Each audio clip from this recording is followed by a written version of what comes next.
Hello there, boys and birds. What Culture Wrestling's Adam Cleary here, back in familiar surroundings for a slice of your hashtag good afternoons, joined remotely by Housewife's favourite Adam Nicholas. And coming up for you today, The Rock has the dreaded Rona, and there's going to be a familiar face back in the WWE commentary booths.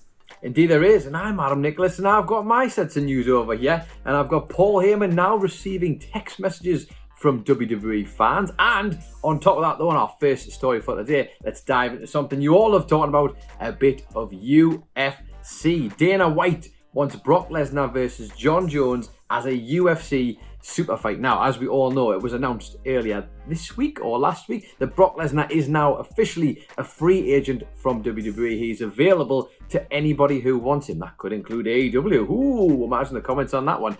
But apparently, Dana White is keen to try and get him back into the UFC if he is indeed interested. He was talking to TMZ Sport about this and essentially said he's keen to pursue the super fight between Lesnar and Jones. Now, Jones obviously quite recently vacated the light heavyweight championship. He wanted to go up and challenge in the heavyweight division against Stipe Miocic, but a massive super fight with Brock Lesnar is probably something everybody wants to happen, because what's better than championships, Adam Cleary? Bags full of money. That's the one. Yeah, I get a reputation for being a little bit cynical, but see, when it comes to Brock Lesnar, I just think if he wrestles anywhere other than WWE as his next outing, I will be absolutely stunned. I cannot think of a better bargaining chip in the whole world in professional wrestling right now than having the looming threat of being able to go to AEW when you are WWE's biggest star. But I have to say, as far as the UFC angle goes on this, I'd have absolutely no idea about anything related to UFC. Jon Jones sounds like a knockoff brand of jeans, as far as I'm concerned, so I'm sure Brock Lesnar, a real athlete, will be able to put him in his place if it comes to that. But dreadful news emanating from the SmackDown Hotel today, as it turns out The Rock, the people's champion, the most electrifying man in all of sports entertainment and Hollywood, has contracted the dreaded Rona. Both him, his wife, and two of his daughters, not Simone, who is currently with WWE. She has apparently not been living in the house, so she does not have the disease. The Rock and his family have contracted it, and he's put out a big 11-minute statement talking through how difficult it's been, what a challenge it's been for his family, how they are coping with it. Apparently they've been in isolation for months, so they have no idea how they've been able to contract it, but they are now coming out the other side, all hopefully making full recoveries. Now, The Rock, being The Rock, has surmised this the most perfect way in just a series of life-affirming bullet points, right? So, Adam Nicholas, I would like you to react with facial expressions for what each one of these lines does to your inner soul, okay? Okay. Stay disciplined. Boost your immune system. Commit to wellness. Wear your mask. Protect your family. Be strict about having people over at your house for gatherings. Stay positive and care for your human beings. Fellow human beings. Fellow human beings.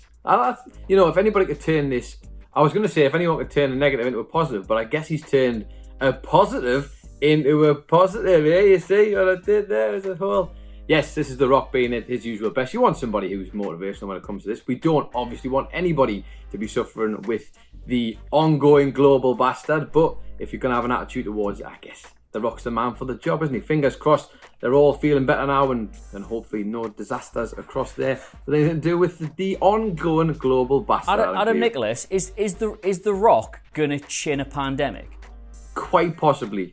I mean, he put the smackdown on it, absolutely no problem. I don't know why we didn't think about this as an actual defense measure against the whole thing to begin with. Anyway, let's move on, shall we? Let's talk about Paul Heyman, because have you ever, Adam Cleary, felt like you wanted to just pick up your phone and text Paul Heyman? No, me neither. I have never had that urge, and I have never ever felt the interest to do so. But if you would like to at this point in your life, you can do just that, because Paul Heyman has decided to open himself an account on community.com. Now, let me just give you a bit of background here. Community.com is this new, they're offering essentially a better kind of social for everyone. Basically generates this unique number that looks like a telephone number, and you can contact, they call them community leaders if they have an account on there, and you can speak to them directly. So, Paul Heyman has signed up for this, and apparently, because being in the comment section on the internet probably isn't enough, He's decided to open himself up to all sorts of torture from fans where they can send in their questions, and if they're deemed worthy,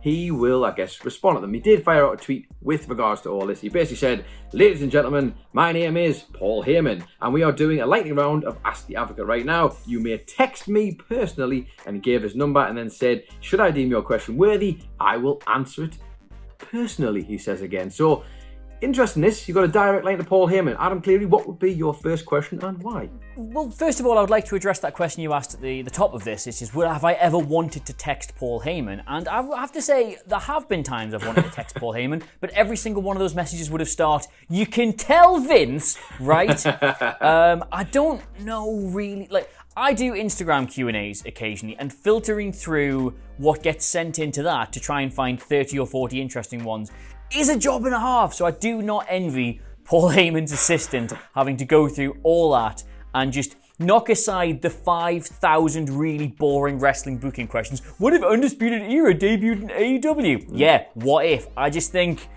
look, community engagement's great and the fans are great, but don't let them talk to people, surely, is the way to go. How many? This, but I tell you, go on. I was going to say, how many messages do you think he had that basically just said, "How come you didn't push Cesaro that time when you were his manager? How come this didn't happen? What if this happened?" Look, don't get me wrong, I know that the very foundations of this company are built upon wrestling booking issues finally getting resolved in a fictional circumstance, but at the same time, just look, if you're about to send Paul Heyman a message and you think, actually, you know what, this is really dry wrestling whataboutery, just don't do it. Just don't do it, because he doesn't care, I promise you. But I'll tell you who does care about, not a great link, stuff. Nigel McGuinness is returning to WWE commentary duties. Now, the guy, if you recall, if you're thinking, when was the last time I saw Nigel McGuinness? It was right before the eponymous Black Wednesday, where WWE were forced to furlough a number of their staff and have swathes of layoffs in order to protect themselves financially from this ongoing global issue, despite posting record profits for the second consecutive year. Not sure how that one lines up. Anyway, Nigel McGuinness was one of the staff put on furlough. He has been retained by the company, but his services have not been used. But apparently, according to reports in pro wrestling, what's the Meltzer one called? Go on. I always forget. Go on. You can do it. The Wrestling Observer. There he is. Nailed it. Look at you. Yeah, according to reports of the Wrestling Observer, don't know where I was going with that. According to reports of the Wrestling Observer, Nigel McGuinness will be returning to WWE commentary duties, but where, we do not know. The guys, of course, done NXT, NXT UK, 205 Live, but Wade Barrett is apparently signing a full-time deal to go into commentary duties over there, so whether or not they need two British personalities on that brand, I do not know. Of course, the return of NXT UK, emanating live from the BT Sport football studio, which I thought was very interesting. That might be the most logical place for him, but hey, the guy's good enough to end up on Raw or SmackDown or absolutely anywhere, in my opinion, so this is good news. I think McGuinness he's been missed. He absolutely has been missed. I think particularly on the NXT brand, I felt like he had just got into his stride quite well, and there was such a good commentary team there. Of course, we saw Mauro and Aldo sort of mutually agreeing to leave the brand in NXT, so that means the door's open for other people. Wade Barrett's come in, but I do think you're probably right there, Cleary. I think McGuinness is probably going to end up on the UK brand. Seems like the logical way for him to go, but I'd have him anywhere because he's fantastic and he offers more than enough on the commentary desk.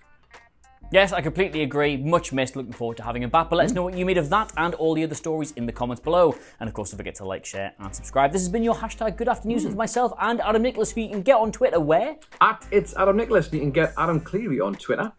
At Adam Cleary, CLERY. Please, I'm not Paul Heyman. No community post. In the meantime, though, thank you so much for watching. This has been your hashtag Good Afternoons, and we will see you soon. Goodbye.